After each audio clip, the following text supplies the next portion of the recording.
ο πρώτος μας ομιλητής, ο κύριος Alastair Levy.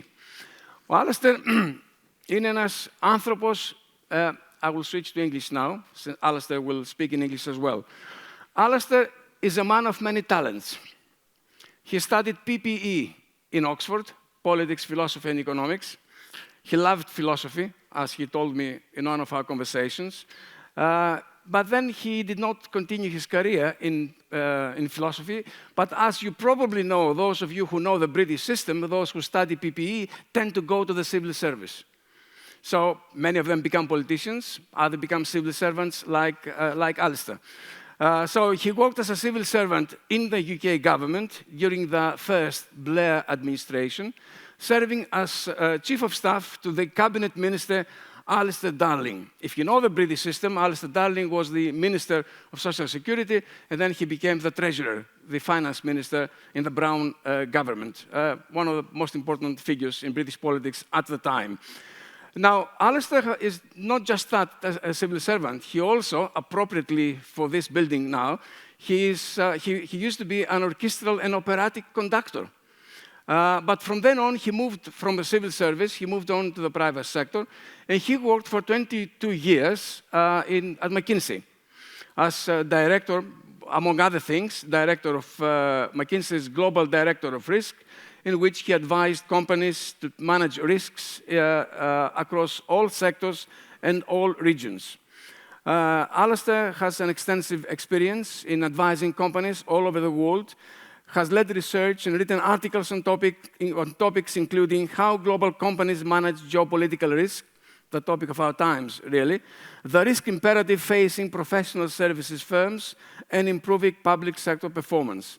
Today, he acts as an advisor and executive coach in which he draws on his expertise, and he will share that with us today on the external, organizational, and personal aspects of leadership. Alastair, knowing your love of philosophy, welcome to the city of Plato and Aristotle. We are eager to listen to...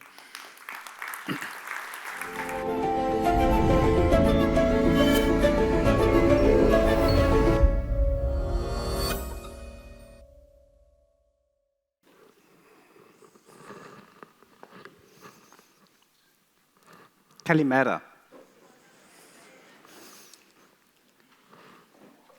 It is humbling to be here today, to talk about geopolitics in the home of one of the great ancient empires and one of the great modern trading states, to talk about politics in the home of Athenian democracy, to talk about economics in a country which has endured and achieved so much in the last 15 years, and to talk about the choices facing today's business leaders in the country which gave the world the dilemmas facing Agamemnon and Antigone.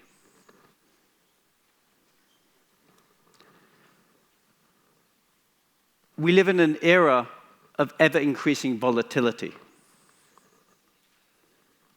of fractures within and between countries, of growing economic and climate-related storms, of ever-increasing tides of social and technological change. I would like to discuss the implications of this new volatility on today's business leaders, and to do so through three lenses: the external environment in which businesses operate, the choices, challenges, and opportunities facing individual organizations, and what this context means personally for today's business leaders. And in the spirit of epic tales of voyage, I would like to describe three types of map: an external map, an organizational map, and an inner map that can help equip leaders to guide their people and their organizations through volatile times. And as well as describing these maps and the importance and the benefits of developing them, I'd like to share a view that it's not only important to have them, but to develop equal facility in applying all three of them, and in doing so in parallel.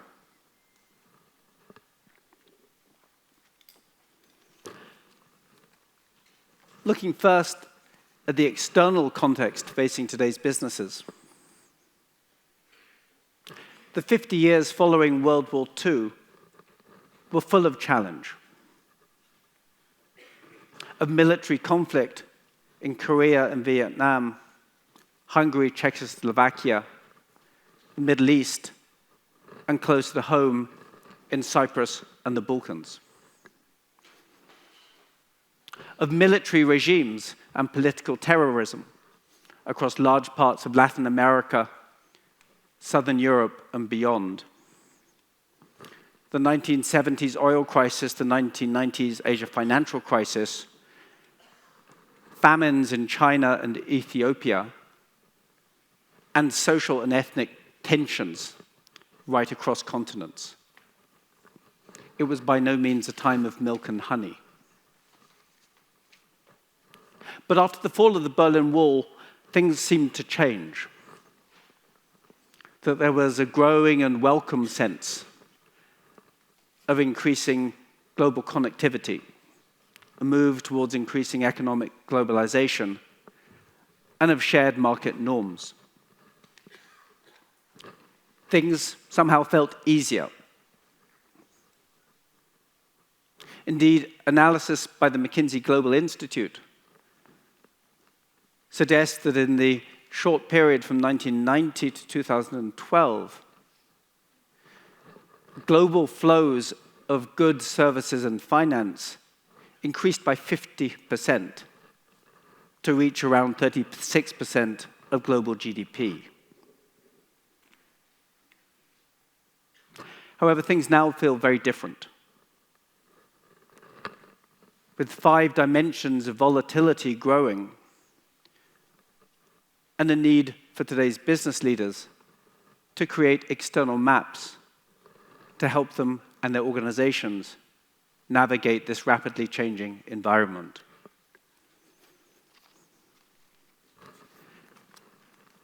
The first of these dimensions of volatility is geopolitical volatility,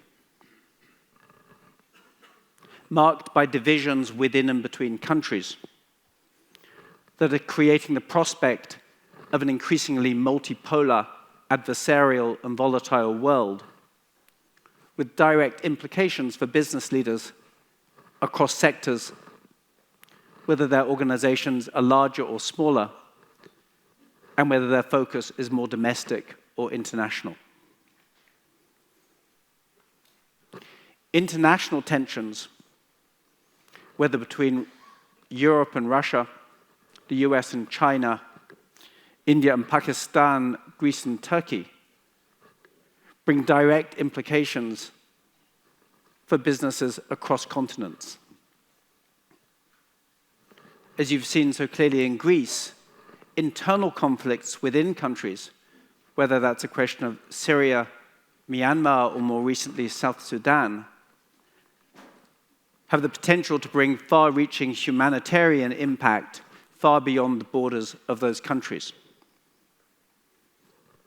The rise of populist nationalist leaders in countries from the US and China and India through to Saudi, Israel, and Turkey, which the Financial Times' Gideon Rachman refers to as the age of the strongman, has the potential both to accelerate and enable growing political polarization and division. At the same time, there's a growing importance for governments and for business to give greater focus on non-aligned countries, such as India and Indonesia, for which the largest 25 account for 45% of global population and 18% of global GDP, but which for answers to questions such as what to do about sanctions or around tech decoupling are by no means simple. And in a fractured but still inherently connected world, where there's a call and a need for ever greater international and global connectivity, alignment, and consensus, questions are being raised around the continuing efficacy of some of the multilateral international organizations established after the Second World War.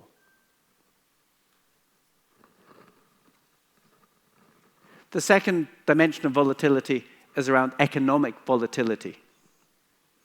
The continuing global economic pivot towards Asia and the more recent uptick in inflation, interest rates, and debt in developed and emerging economies.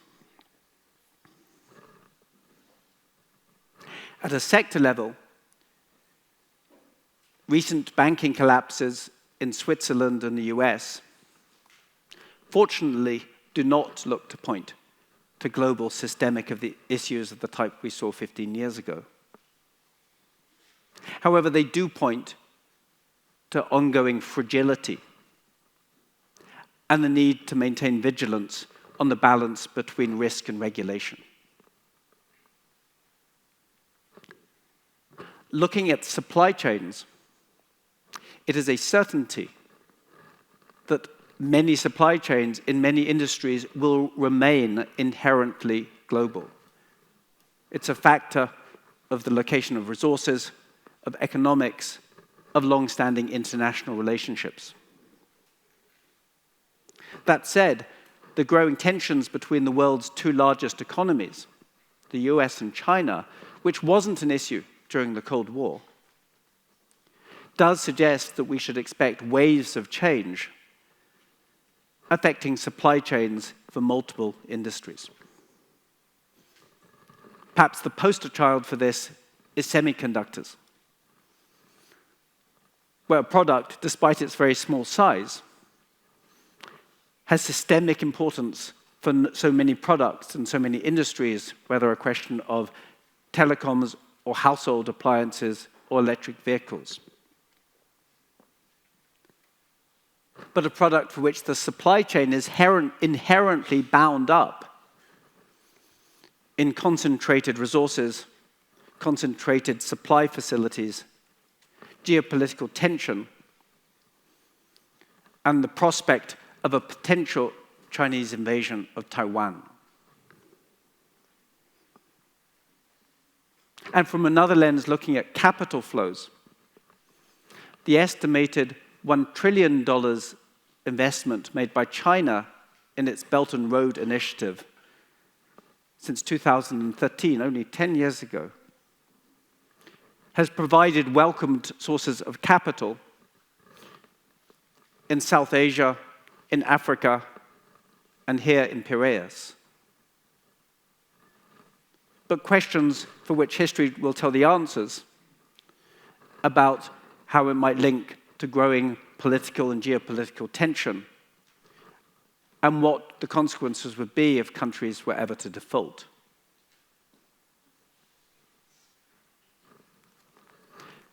The third dimension of volatility is around climate volatility, which is real and present and here today, be it in forest fires in Greece and across southern Europe, water shortages in California, the risk of countries in sub-Saharan Africa having populations no longer able to subsist where they live,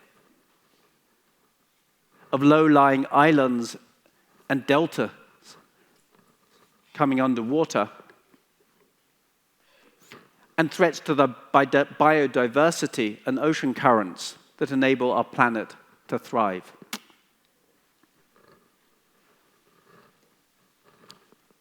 These changes and the volatility they bring create an urgency to solve far-reaching economic, social, and political questions and to get disparate economies on a journey towards net zero. They also create real and pressing questions for today's business leaders. Achieving all this will require global collective action on the speeds cost, technology, and global alignment and global equity of climate transition. And it's going to require political decisions that go well beyond electoral cycles at a time when in many countries politics is becoming much more polarized. If there's good news around this, it's around the creation of new transformative technologies and new economic opportunities that hopefully have the potential to mitigate some of the implications of climate change. Indeed, the Global Impact Investing Network estimates that already around $1 trillion of assets are under management in impact funds, although with much more needed.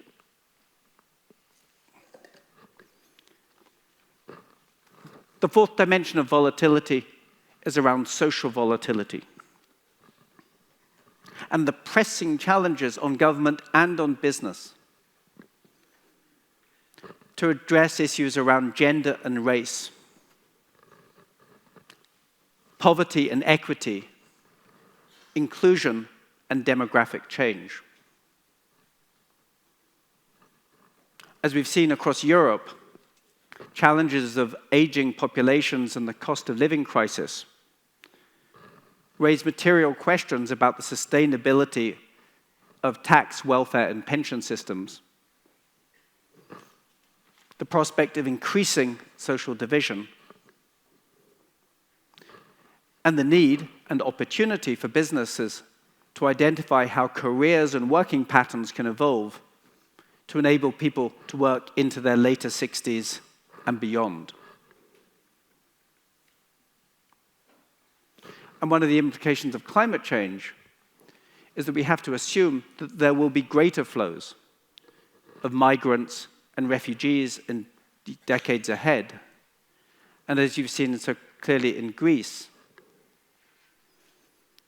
while this can bring help on filling skills gaps left by an aging population, it raises material questions of international collaboration, social integration, and economic and human cost. Alongside this, the continuing growth of the middle classes in emerging economies brings the potential for rising prosperity, increased opportunities, and an increased trajectory towards social, political, and cultural change. That said, one of the lessons of the Arab Spring is that we can't assume that these changes will happen quickly, and we should forecast that they will be accompanied by multiple sources of tension.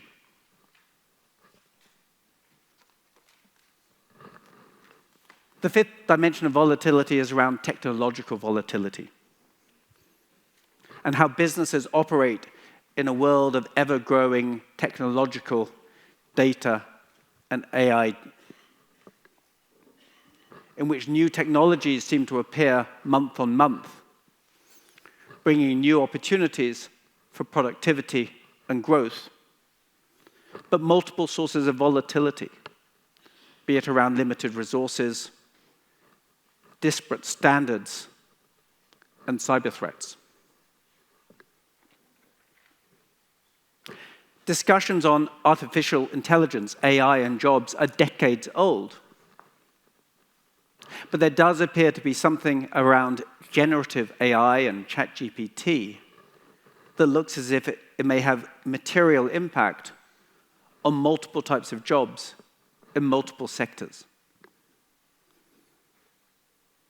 And at the same time as businesses are working at full speed to reconfigure the way they work around technology, around data, around AI, they face real and present cyber threats. Be that around tankers left stranded at sea, confidential, personal, commercial, or government information exposed, or critical infrastructure put at risk. And alongside this, there are increasing geopolitical tensions linked to debates around geostrategic competition, but also differing views on risks around surveillance and the importance of privacy that create a risk of technological decoupling between the US and China.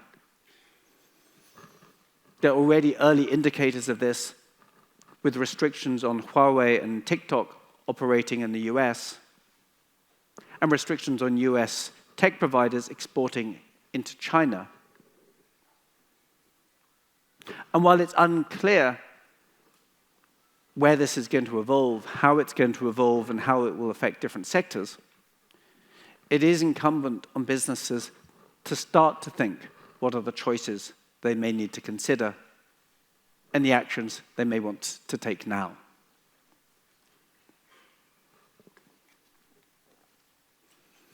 Each of these 5 dimensions, geopolitical, economic, climate, social, and technological, has huge amounts of uncertainty around it. Right?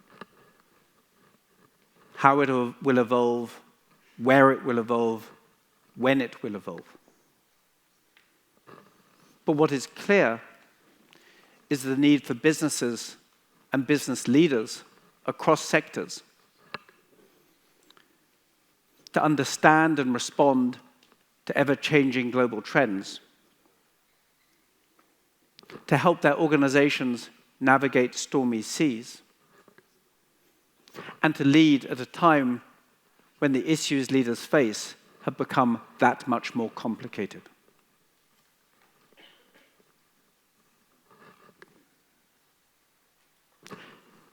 Having looked at the external environment, I'd like to come a bit closer to home and to look at 5 searching questions facing today's business leaders around what, where, who, why, and how. And I'd like to illustrate the benefit for business leaders of developing an organizational map to help them chart the course for how their businesses will not only survive but thrive in the new volatile environment in which we live.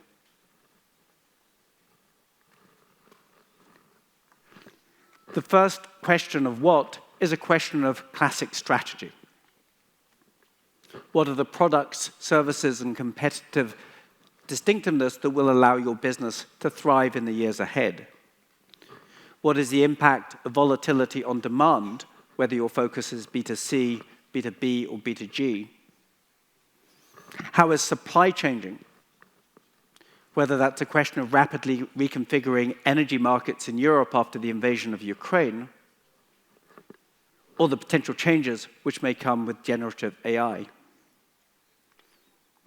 Who are the new competitors emerging, sometimes at speed, as new technologies allow more and more disruptors to emerge?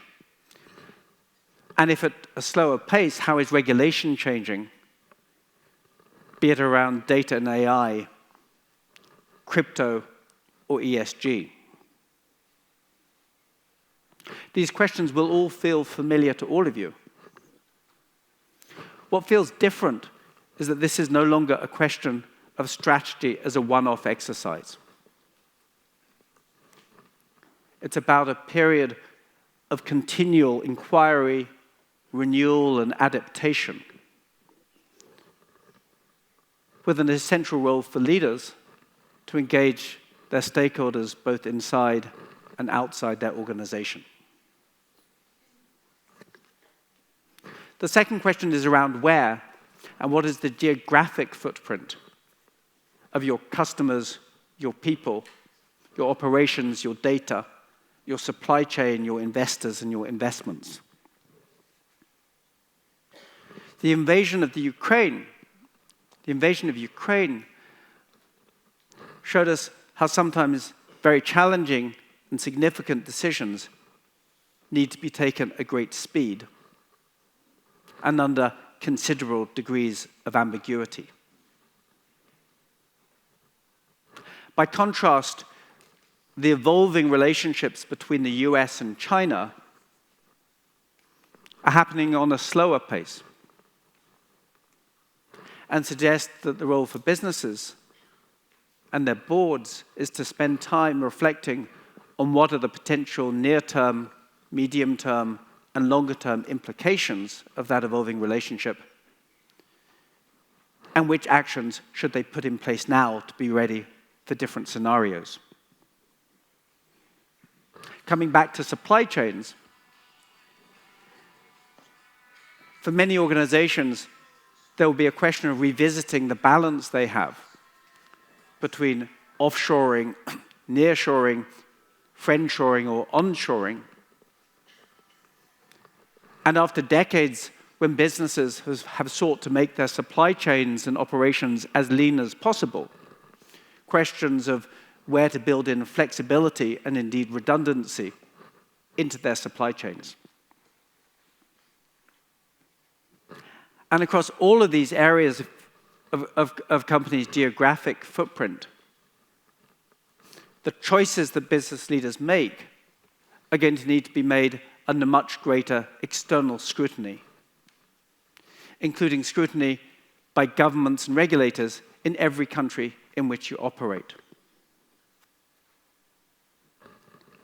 As an example, around 15% of global cotton and around 45% of solar-grade global polysilicon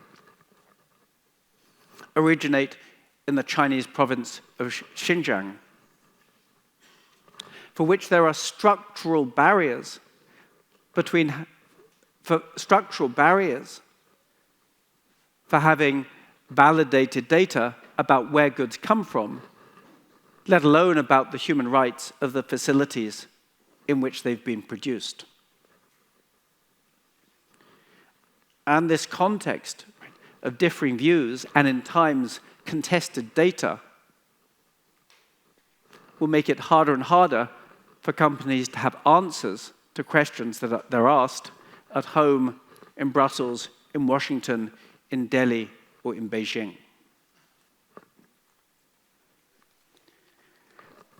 The third dimension and question for business leaders is around who, with an essential role for business leaders to focus ever more of their time around engaging their internal and their external stakeholders.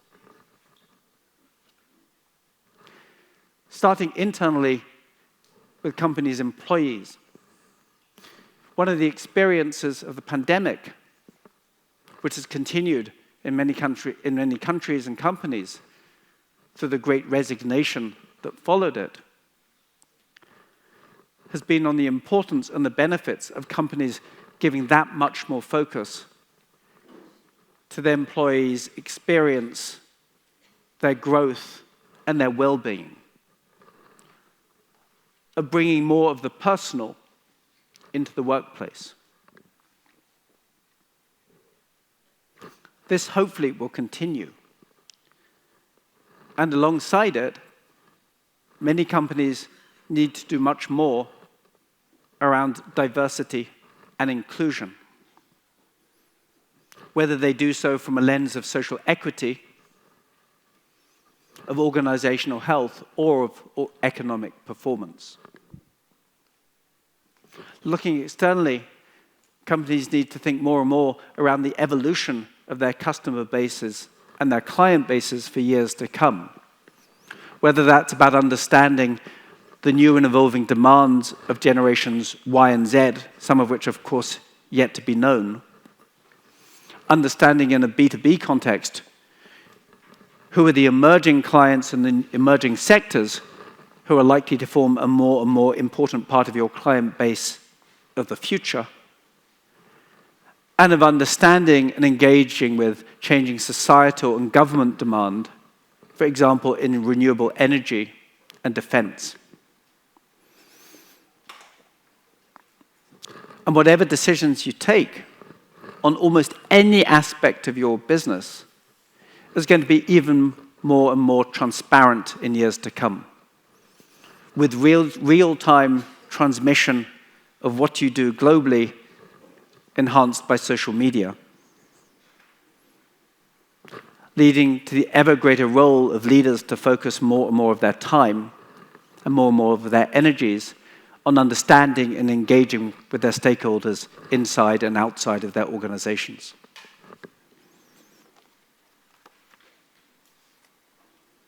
This brings us to a fourth question of why,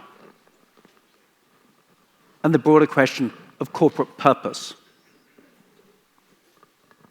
Consumers, investors, the media, and employees are increasingly scrutinizing companies under a microscope for what they do on ESG, their environmental, social, and governance performance, in a way that has the potential to expand or contract the reputations and economic performance of those companies. It also looks to have an increasing impact on companies' ability to recruit and retain top talent. A classic example is US investment giant BlackRock, which has sought to make global leadership of a transition to ever more responsible investing a core part of its activities and its strategy. For some, this is a welcome and inspiring example of a company looking to create a new balance between purpose and profit. For others, such as the leaders of certain US state governments, it's an unwelcome interference in economic independence and social norms.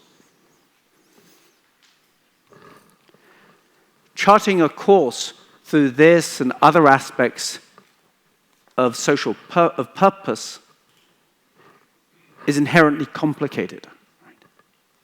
How to frame, let alone determine, questions of your organization's balance between purpose and profit. Understanding the views of internal and external stakeholders in different countries. And deciding when to take a public stand on social issues for which there may be polarized political debates that you need to think about. These questions of corporate purpose, of why, are an intrinsic part of the role of today's business leaders. They lie at the heart of leaders' impact, of their reputations, and of their search for meaning. The fifth question is around how, in particular relating to technology, to innovation, and to risk. How do companies adapt to an ever more technology and data-driven world, embrace the new opportunities of the cloud, AI, and potentially quantum computing, build the new capabilities they need, and earn the trust of consumers, employees, and others to hold and use their data? Many firms will also find that they need to increase their metabolic rate of innovation to match the rapid evolution of their customers, their competitors, and the markets in which they operate. To ensure they have the skills ready to implement far-reaching change at scale and at speed. And to consider when to take purposeful decisions to take on additional risk. Looking at risk more broadly, an era of volatility creates an imperative for businesses across sectors, whether larger or smaller, to take a systematic approach to risk and to resilience. For many companies, of course not for all, but for many companies, historically, risk was something of a technical or back-office activity, whether relating to credit risk, operational risk, more recently cyber risk. Or, to take an example of geopolitical risk, it was largely the focus of certain specific industries. For example, decisions on long-term investments in the energy sector. This has fundamentally changed for geopolitical risk and right across the spectrum of risks facing businesses today, with a need for risk to form a core element of the capabilities and culture of organizations, to be inherently interwoven into discussions on strategy, organization, and operations, not tacked on at the end, and for risk to be considered as an essential enabler of innovation, of companies' competitive distinctiveness, and of their license to operate. These 5 questions of what, where, who, why, and how are of course not new. What feels new is the intensity with which they are being asked, the need to answer them in a world of ever-growing complexity and scrutiny, and the need to address them in parallel and at pace.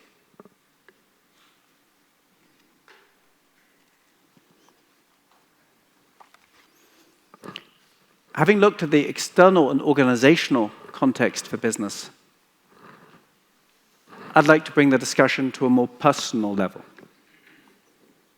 and to discuss how each of us develops an inner map for how we evolve and thrive in the years ahead.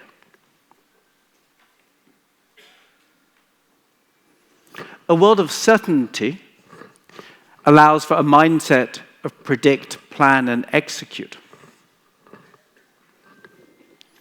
A world of clearer-cut issues and known data allows for linear solutions. And a world where the challenges and sources of insight and change lie within the organization allow for internally focused discussion. These conditions no longer apply. And instead, today's business leaders operate in a context of ever-growing ambiguity and uncertainty, complexity and volatility.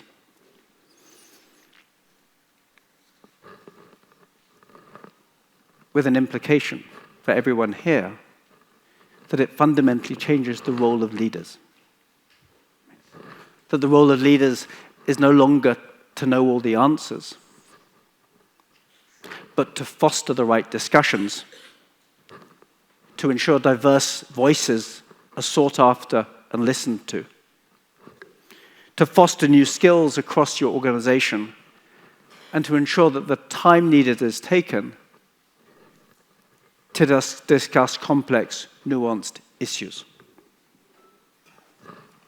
Issues that will determine whether and how your organization thrives in years ahead. To do this, leaders need to engage their multiple stakeholders, internal and external, in new ways, with new skills and new qualities. I would like to highlight 5 qualities for leaders to develop, apply, and role model to their colleagues. The qualities draw on the experience and insight of thinkers and practitioners from the worlds of leadership and organization, psychology, and coaching. They also draw on my own first career as an orchestral and operatic conductor, where the role of a conductor is inherently around creating a place of trust, of understanding, and of shared direction that enables meaningful performances for musicians and for audiences alike.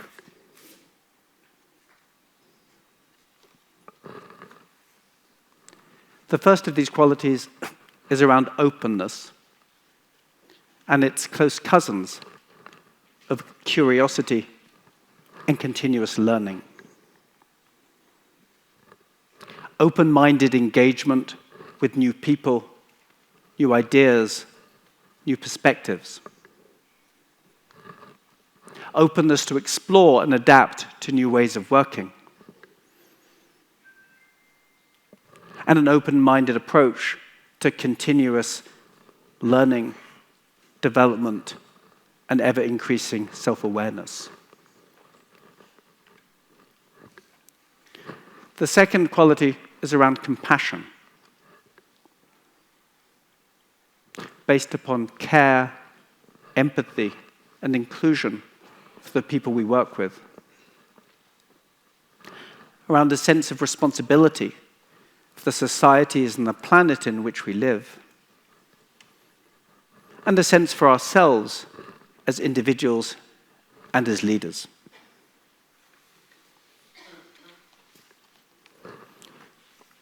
The third quality is around purpose, based on courage and determination to question established norms, providing direction that energizes, guides, and sustains the people around you in uncertain times, and on creating and sharing positive, meaningful narratives that engage people inside and outside your organization.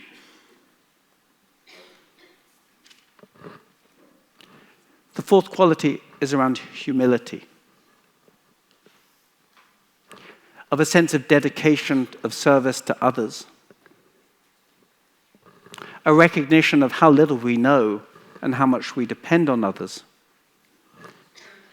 and a sense of gratitude for the opportunity to make a difference in troubled times.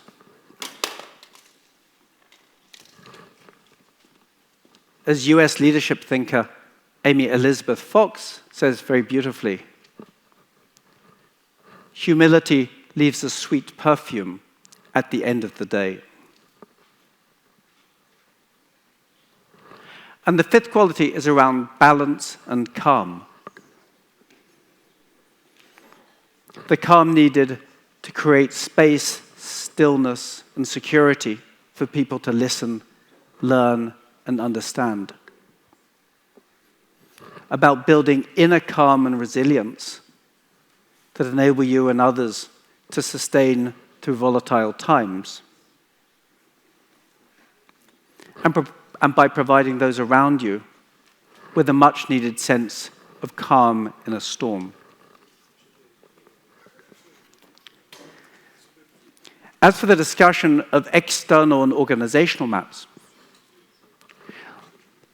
leaders will be much better equipped to guide their organizations through volatile times ahead if they create inner maps of the qualities they need to do so. Fostering these qualities, including openness, compassion, purpose, humility, and calm, is a very personal journey, and the best approach will vary for each of us. Whatever approach is right, it will involve breaking down barriers between the personal and the professional. And as for external and organizational maps, it'll enable today's leaders to better guide their organization in times to come.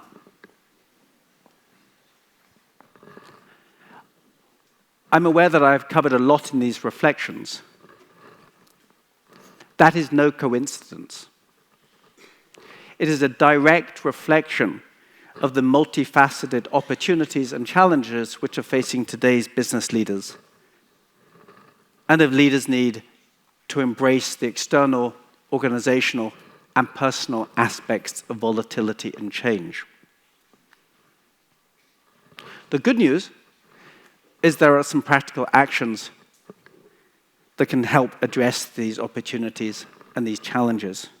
Some are likely well underway in many of your businesses. For others, there may be an opportunity to initiate or accelerate action. The first action is to immerse yourself and your fellow leaders in the external world. And use this to create an external map that helps you engage, guide, shape, and respond. And in terms of practical action, this means making time personally for your leadership teams, for your boards, to seek out new sources of insight, listen to diverse voices, and reach a collective understanding of your context, your opportunities, your challenges, and risks.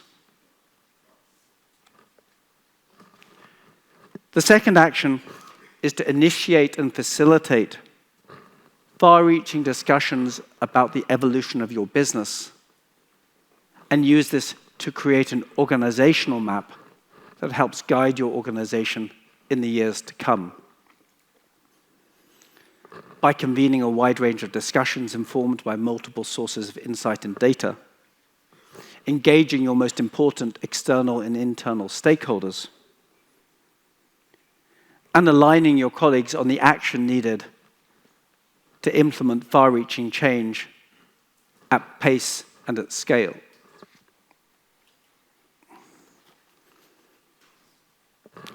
The third action is to take the opportunity to reflect and renew as a leader, guided by an inner map of who you are, who you aspire to be, and how you seek to get there. What this means, what all of these journeys mean, will vary from person to person and from organization to organization. But whatever destination and whatever approach is right, by traveling on these journeys and by developing and applying these three maps, external, organizational, and internal, today's business leaders will be better equipped to provide the holistic leadership that is needed to guide their people through volatile times and stormy seas. Σας ευχαριστώ.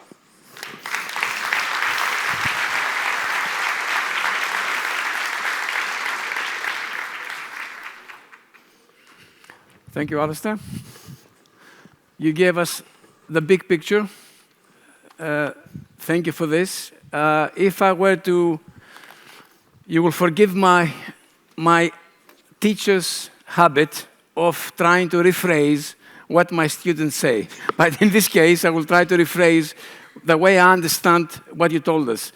There is external volatility out there, which needs to be matched with corporate responsiveness, and that in turn needs to be translated into leaders' responsiveness. So the inner map is the leader, the organizational map is the corporate response, and the external volatility is the outside external map.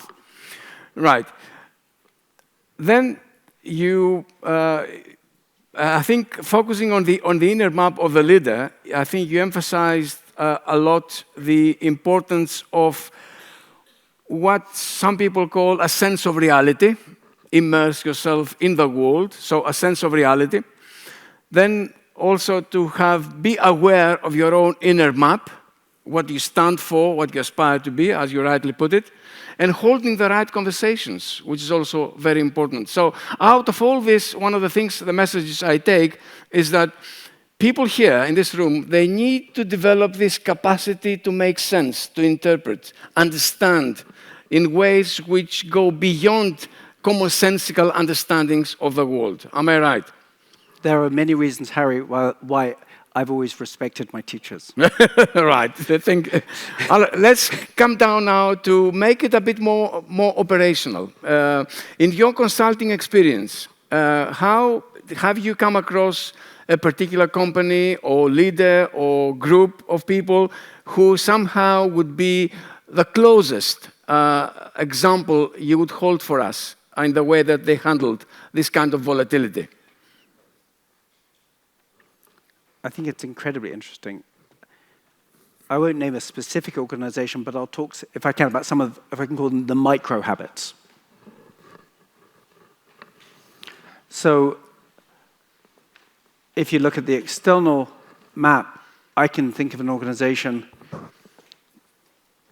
for which it used to be that the risk committee of its board was somehow a separate appendage. And over a period of just a few years, not only did risk become a core part of the time the board spent in its discussions, but it decided that there was a need for periodic discussions of geopolitical risk so that every member of that global organization's board had the understanding they needed to respond to what was going outside.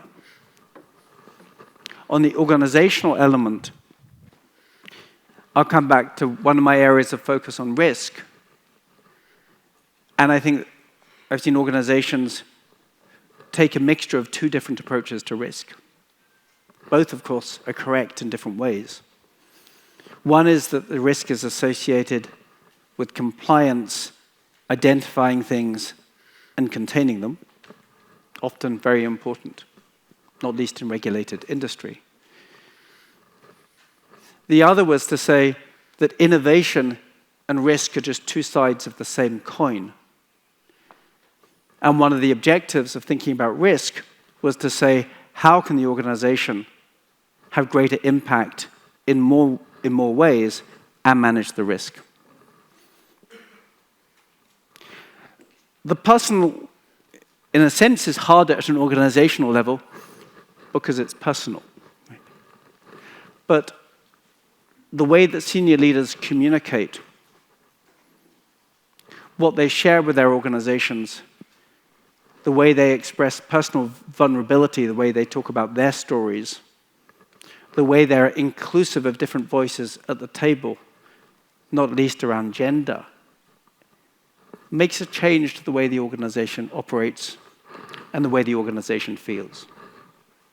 I don't know whether that helps. Okay. Thank you. Any questions? I can take questions also in writing, but if anybody wants to take the floor. Alastair, I don't know if you can say something about our part of the world here, because the kind of volatility, the geopolitical volatility in this country, in this part of the world, it's quite different from the rest of the Western Europe. We have a country, a neighboring country, which is aggressive, unpredictable. Things can become quite nasty for Greece and for businesses in Greece. Any kind of, from your experience of geopolitical tension elsewhere, are there any lessons for us? I love that question. And one reason why I find it an incredible privilege to engage with people and colleagues and groups in different countries is every time you do, I kind of turn the map round and say, well, what does it look like if you're sitting there? So the first thing I might do, if I'm allowed to copy from you, Harry, is to slightly reframe the question. Because it's not just the position in the world, it's the positions in the plural of the world. Right? So the relationship to Turkey, the relationship to the Balkans, the relationship to the Eastern Mediterranean, the historic relationship across the Orthodox world, the relationship to NATO, Europe, the US. So I think across the multiple lenses of where we are is in itself a multi-layered question. The second one is around understanding, not just about developing your own understanding, but around actually helping inform stakeholders across other countries of what it means to be looking at this decision in Greece. Sometimes that won't matter. If your business is up in front of a committee of the US Senate, they may not mind too much about how it looks in terms of Greek politics. But on the other hand, the more that you can ensure there's understanding going both ways, the more likely that discussion is going to evolve to the best possible place. In your experience, you've had significant experience in government in Britain. Do you see governments being willing to take risk when needed? They're not very good at that, normally. although the handling of the Lehman Brothers by the Brown government was quite successful, in this country, the Prime Minister has handled a number of crises effectively. So we do see also competence in action. But governments on the whole, do you see them having an appetite for taking risks? It's very interesting. I think, first, one of the things about government is there are whole areas of government whose objective function is inherently about risk.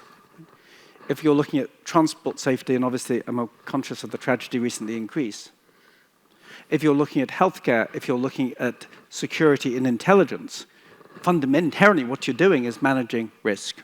So there are parts of government for which that goes to the grain.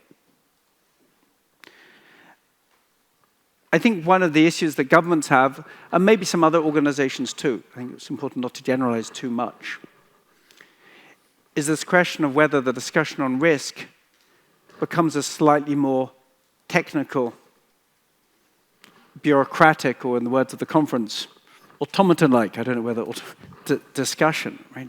Where it's focused on boxes and it's focused on making sure there's the right documentation, which of course is important. I think one of the lessons and opportunities for many organizations across the private sector, the public sector, and the social sector is to make time to sit back and reflect so that you're not taken by surprise which might be out there just because they happen not to be in your table of strategic or corporate risks. Thank you. Any questions on risk or any other? Yes, sir. Yeah.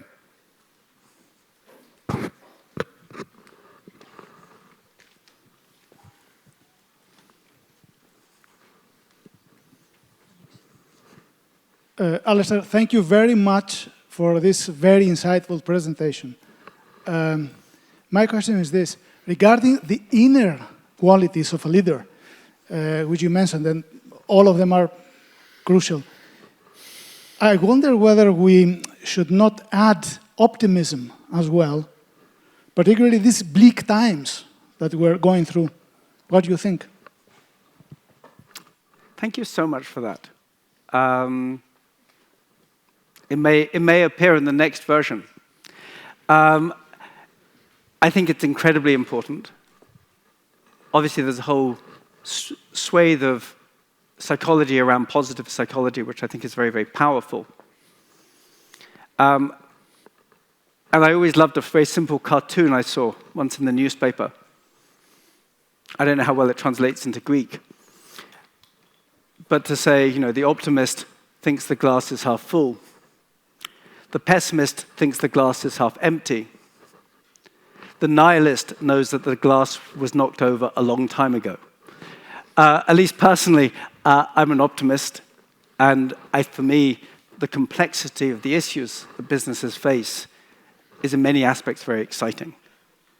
But it does require positivity and the resilience and the openness and the confidence to deal with that challenging environment, and most of us can't do it by ourselves, and our colleagues and our families become ever more important. Alastair, I have 3 questions to which I think we'll close the session with these 3.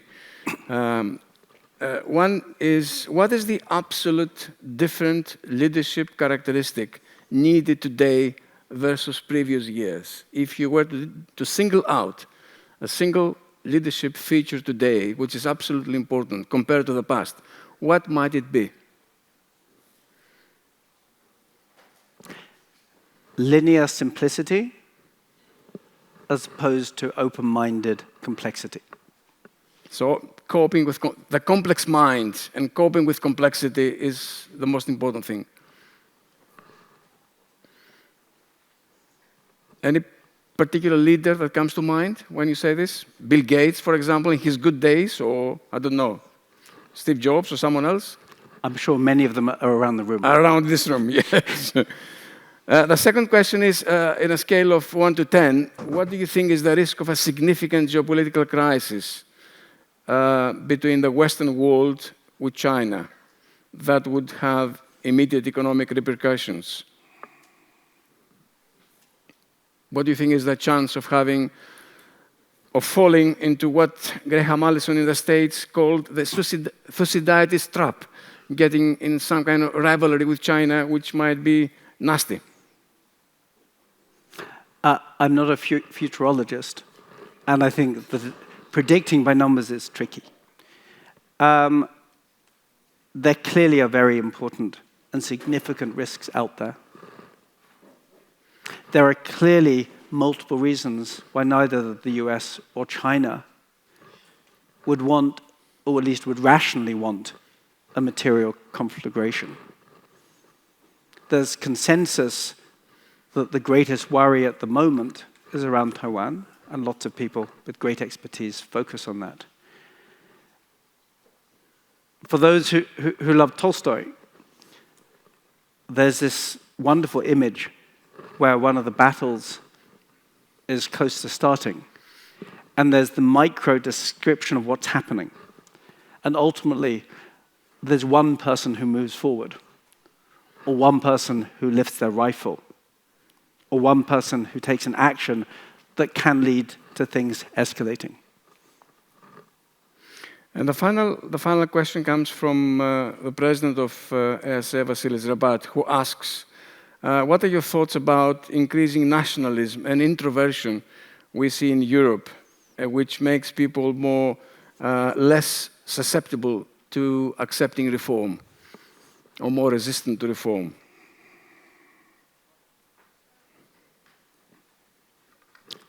Can I give a personal answer? Yeah. I find it incredibly sad. But it's something we're going to have to address, find ways through. Coming from the UK, Brexit was a very challenging period, and what's coming after it is very challenging. Having those debates, informing those debates, convening people around those discussions, and finding a way forward is very hard. It's one of the great challenges for us all as business leaders and just as citizens and human beings over the coming years. Since you mentioned it, this is my personal question to you on a personal level. Do you think Britain can make ever Brexit work? God, and there I was thinking you were going to ask me about the Parthenon marbles. You don't have to answer it, by the way. It's a political question. I'm not going to give a political answer. On one level, you've got 70 million people, and they're going to continue making things and buying things and selling things. And that's going to continue in some form. Okay, thank you.